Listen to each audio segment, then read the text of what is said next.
I just thought today I'd show you how I prepare my own Jelonet. So I use petroleum jelly. I use the gauze pads, which I buy in a 100-pack, and I have some boiling water that I boiled in the jug and a bowl, and I put the petroleum jelly into a bowl and I melt it down. I have some that I've already done where I've cut them.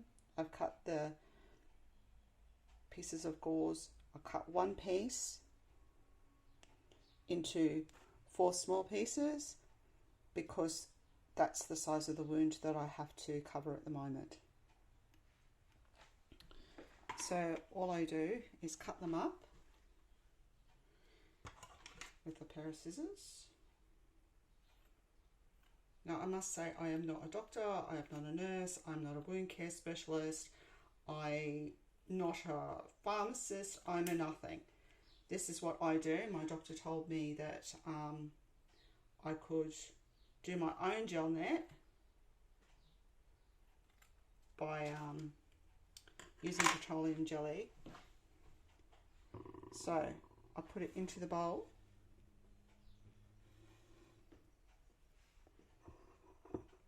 And I just use a spoon or other such item, a clean one obviously, and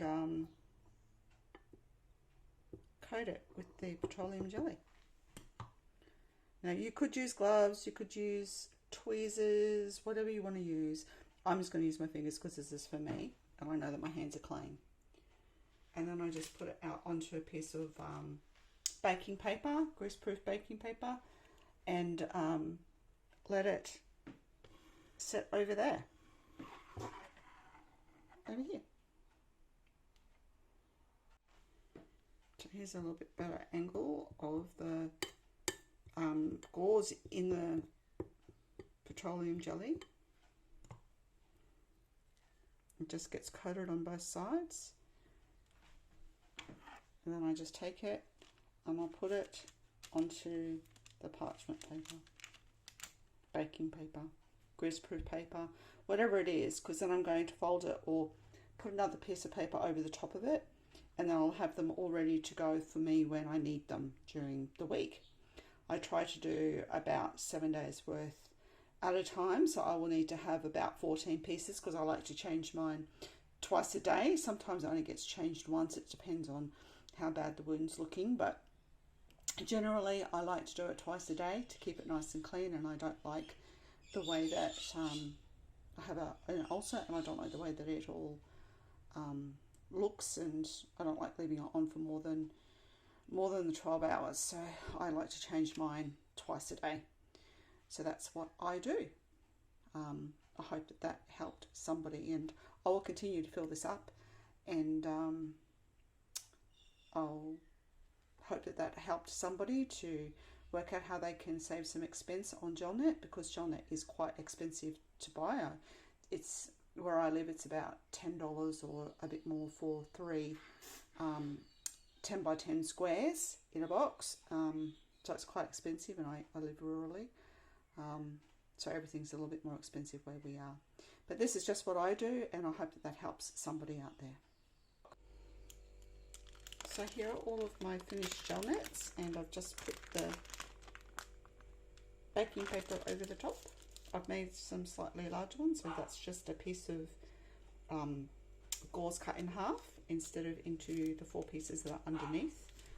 And then I just fold it all over and fold it up into a little package.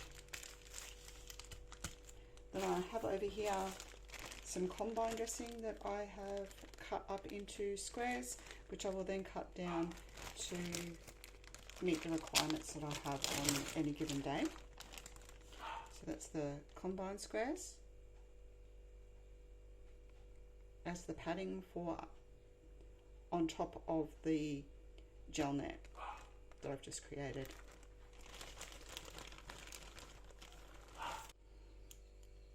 So here are all of my finished Jelonets, and I've just put the baking paper over the top. I've made some slightly larger ones, so that's just a piece of gauze cut in half instead of into the 4 pieces that are underneath. And then I just fold it all over. And fold it up into a little package. Then I have over here some combine dressing that I have cut up into squares, which I will then cut down to meet the requirements that I have on any given day. So that's the combine squares as the padding for on top of the Jelonet that I've just created.